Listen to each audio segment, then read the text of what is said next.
Does a covert narcissist actually struggle with setting boundaries? And why should it totally matter to you? That's what we're talking about in this video.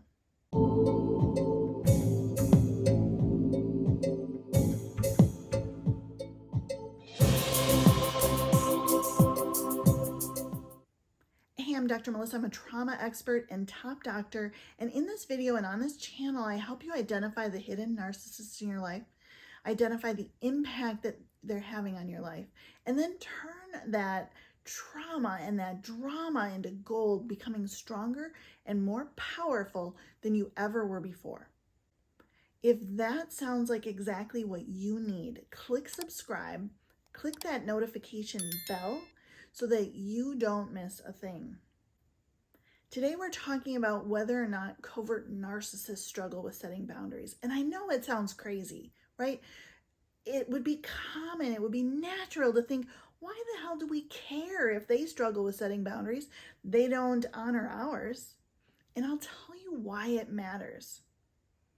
It matters because there is a great misconception out there that thinks that narcissism and codependence are opposite ends of the spectrum, and it's simply not true. People use this old, outdated belief to think that they can tell the difference between the covert narcissist and the victim, and they're using this against you, the victim. The reality is most narcissists have codependent traits. They are not opposite ends of the same spectrum as once thought. And this is particularly true of covert narcissists. The codependent person requires external validation and approval because they are disconnected from their true self. They have difficulty setting boundaries, communicating, and taking care of their own needs. Covert narcissists also share these challenges. Covert narcissists have 3 important characteristics. First, like other narcissists, they are motivated by 2 things: narcissistic supply and preservation of their idealized self, their persona, and the made-up version of reality that that persona has created. Second, covert narcissists get most, if not all, of their narcissistic supply from flying monkeys. And 3, covert narcissists need to be the victim, the hero, or both in any and every story to maintain their persona, their false narrative about who they are. Remember, the typical covert narcissist is not consciously playing a role. They wholeheartedly believe they are their idealized self, their false self, their persona. And their subconscious fear and shame about their true self requires situations and people to reinforce their belief that they are the false self. The covert narcissist persona frequently involves being the person who's not too smart and easily manipulated, the person who's too nice and easily and often abused, the person who is generous and often used for their generosity, the person who is too passive to stand up for themselves, the peacemaker who wants everyone to be happy at the expense of themselves, the person who always puts others first, the person who can never catch a break, the person who is unjustly treated by others, the person who works so hard to get their job, their kids, their financial stability, only to have it ripped out from under them every time, the person who had a traumatic childhood but turned their life around, the doormat. Covert narcissists frequently refer to themselves this way. Or even the catch who gets hurt and played in every relationship. When this is the covert narcissist's persona, they show up in a way that make these stories true. This is all to reinforce this false narrative with their flying monkeys. The covert narcissist who has a persona of being used, abused, and manipulated by others is very poor at boundary setting. They don't set them, then act surprised and dismayed when others violate boundaries they feel should be obvious. They confide in their flying monkeys, knowing full well that this story is going to be spread far and wide. And in return, they get affirmation from those flying monkeys about how they deserve so much more. Their flying monkeys check up on them, encourage them, offer support. Holy crap, this is the mother lode of narcissistic supply. For a covert narcissist, can it really get any better? The covert narcissist has become hugely relevant.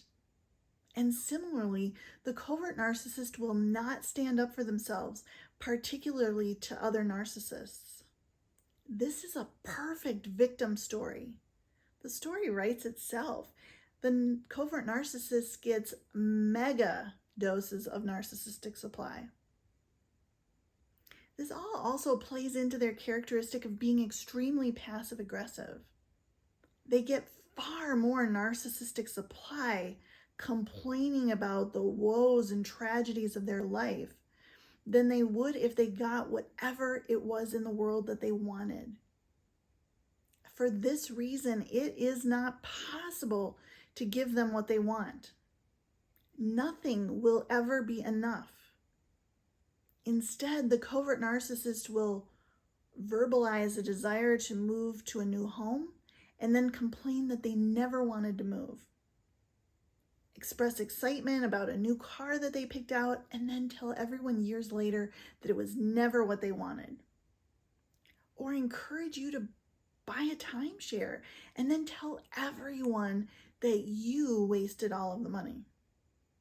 This narrative implies that they were unable to stand up for themselves, to set boundaries for what they want to do. And because of that, were browbeaten into doing something that they opposed. They love this narrative. They will look and look and look for opportunities to create it.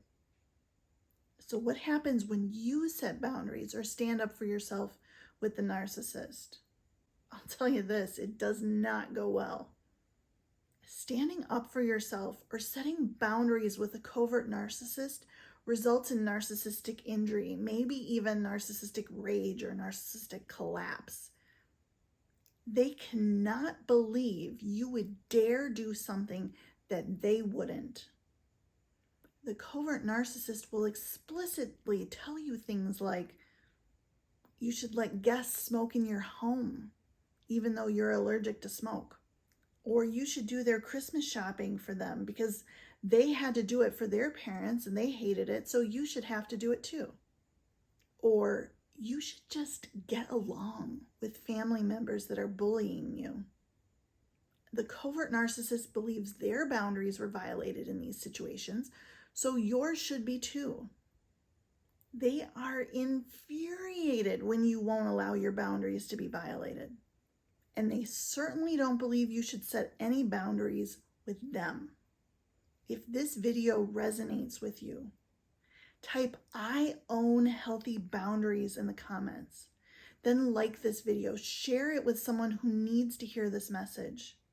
And if you have left the relationship and know that there's healing left for you to do, that you're ready to break the trauma bond, that you're ready to break your addiction to intermittent reinforcement, that you're ready to heal your own codependency, the codependency that impacts your ability to set boundaries, I invite you to join me in my group program at liveantifragile.com.